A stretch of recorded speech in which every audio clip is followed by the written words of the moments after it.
Здравейте, аз се казвам Нарек Арзоян. Сега ще ви покажа първото опалване на тази камина. Като камината е още мокра и студена. Сега в този случай най-добре се показва дали камината работи правилно или не. Тя е почти завършена, само остава горната част да се измаже отново. Така да се каже, втора ръка, може и трета. Горе се предвижда да има една греда, декоративна, с ковани елементи. Отпред последствие ще има преграда от ковано желязо, което аз ще направя и ще споделя вече с готови снимки или видео. Дайте да я запалим сега. Клапата е отворена.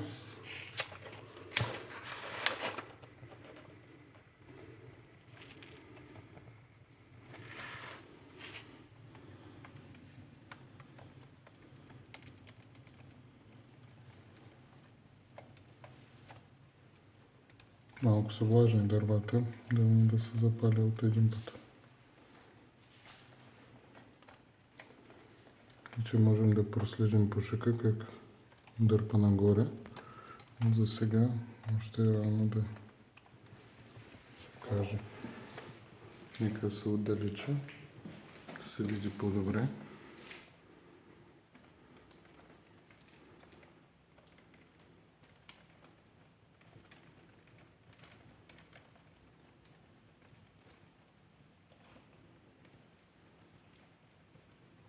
Вижте как пушка заминава нагоре, като доказва нужната тяга. Ето има.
Всичко работи перфектно.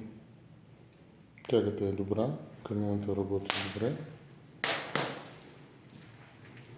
Можете да видите как този ръб остава свободен, без да има пушек около него да минава. Целият пушек заминава там, където му е място, а именно в комина и после навън.